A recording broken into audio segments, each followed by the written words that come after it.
आदाब नाजरीन, आप देख रहे हैं मेरा यूट्यूब चैनल आवाज़ पुंछ और मैं आपका मेज़बान चौधरी मोहम्मद जाफिद। पहले की तरह आज भी मैं आपके सामने एक खबर लेके आया हूँ। दोस्तों, आपने, मेरे चाहने वालों ने, सुनने वालों ने कभी ये नहीं सोचा होगा जो खबर मैं आज आपके सामने लेके आया हूँ कि भारतीय जनता पार्टी के जम्मू कश्मीर के प्रेसिडेंट रविंदर रैना क्या इलेक्शन हार के भी नौशहरा से असेंबली के अंदर जा सकते हैं। ये किसी ने भी सोचा ही नहीं था कि ऐसा हो भी सकता है। तो आज मैं वही खबर आपसे साझा करना चाहता हूँ। उससे पहले मुझे आज जैसे ही ये खबर मेरे पास पहुँची सूत्रों के हवाले से कि रविंदर रैना इलेक्शन हारने के बाद भी जो है एमएलए बन सकते हैं, तो मैं रविंदर रैना की तरफ से खबर की शुरुआत करने से पहले एक शेर कहना चाहूँगा कि तड़पता हूँ तो क्या हुआ, तड़पता हूँ तो क्या हुआ, अभी जान बाकी है। ज़माने वालों, मुझको इतना बेजान समझते हो। कितने रंग बदलेगा ये जिंदगी का मौसम, थोड़ी सी हवा क्या चली तुम तूफान समझते हो। कुछ ऐसा ही होने जा रहा है एक दो दिन के अंदर अंदर। आप जानते हैं कि इस असेंबली के अंदर 5 नॉमिनेटेड एमएलए जो हैं एलजी मनोज सिन्हा ने नॉमिनेट करने हैं। तो उनमें जब इलेक्शन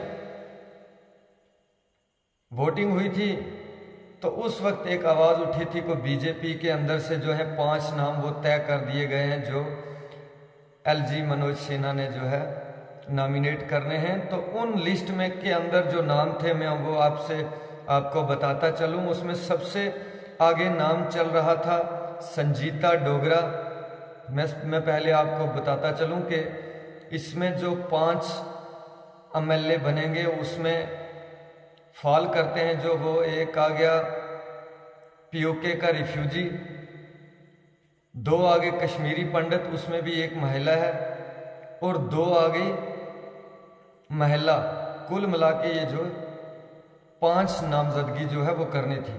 उस वक्त जो नाम सबसे आगे चल रहे थे वो हैं संजीता डोगरा, वुमेन प्रेसिडेंट हैं जम्मू कश्मीर बीजेपी की। उसके बाद सुनील शेट्टी जो कि सीनियर वकील भी हैं पेशे से और बीजेपी जम्मू कश्मीर के तर्जमान भी हैं। नंबर 3 पे थे अशोक कौल जो कि बड़े अरसा दराज से जो है बीजेपी के संगठन मंत्री हैं, बीजेपी की देख रेख जो है वही करते हैं, या कि ऐसे कह लीजिएगा कि बीजेपी के अंदर जम्मू कश्मीर के अंदर संगठन के अंदर जैसा वो चाहते हैं वैसा ही होता है।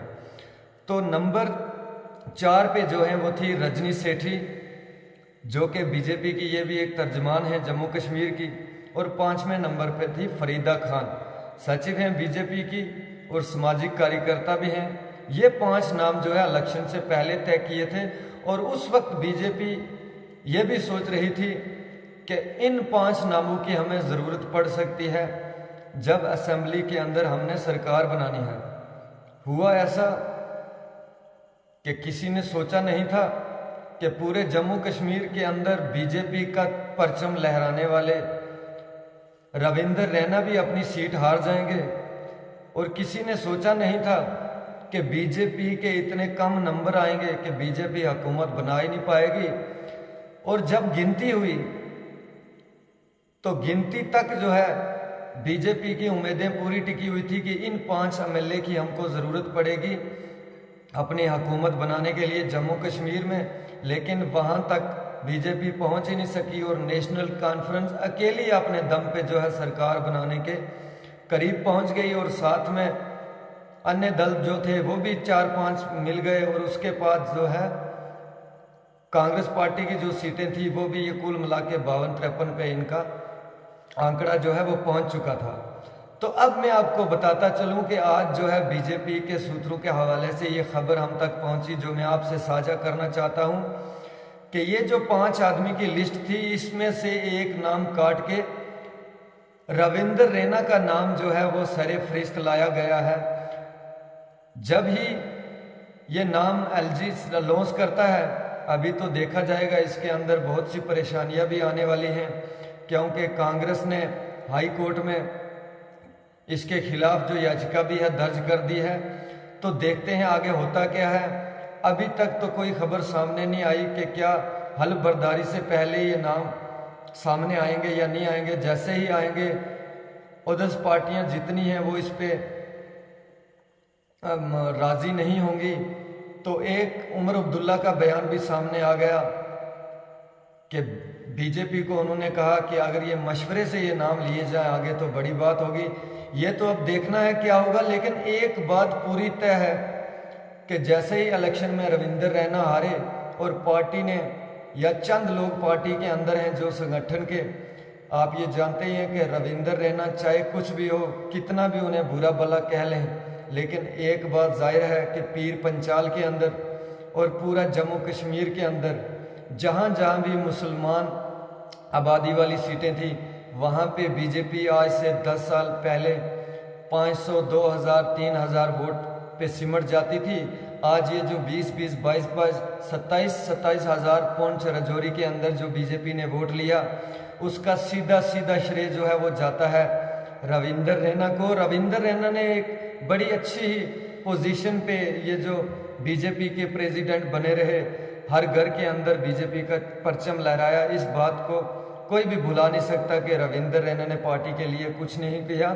यहाँ तक कि कुछ ऐसा भी हुआ कि रविंदर रैना भारतीय जनता पार्टी को जिताते जिताते अपनी सीट हार गए, और जिसका पूरे लोगों ने एक मजाक बना के रखा हुआ है। आज मैं आपको खबर बताने जाता हूं कि इन 5 नामों में से कोई एक नाम ड्रॉप हो सकता है और रविंदर रैना का नाम जो है सेरे फहरिस्त आ सकता है, या हम यूं कह लें कि आने वाले दिनों के अंदर हमें रविंदर रैना जो है असेंबली के अंदर दहाड़ते फिर पहले की तरह नजर आएंगे, और रविंदर रैना रेफ्यूजी की आवाज़ जो है उसको बुलंद करते हुए असेंबली के अंदर नजर आएंगे। जैसे कि हमें ये खबर हम तक पहुंची तो मैं आपसे साझा करते जाऊं। सियासत में कुछ भी हो सकता है, रात में सभी गेम, सभी नंबर चेंज हो सकते हैं, लेकिन इस वक्त की सबसे बड़ी खबर यही है कि रविंदर रैना जो है इन नॉमिनेटेड 5 एमएलए में एक एमएलए जो है वो रविंदर रैना भी होंगे, और आने वाले दिनों में आप इनको असेंबली में देख सकते हैं बीजेपी की तरफ से और जम्मू कश्मीर की रिफ्यूजी की तरफ से कमांड करते हुए। तो मैं इसी पे इजाज़त चाहूँगा। अगर मेरा चैनल आवाज़े पुंछ पहली बार देख रहे हैं तो मज़ीद खबरों के लिए, मज़ीद जानकारी के लिए मेरा चैनल आवाज़े पुंछ सब्सक्राइब ज़रूर करें।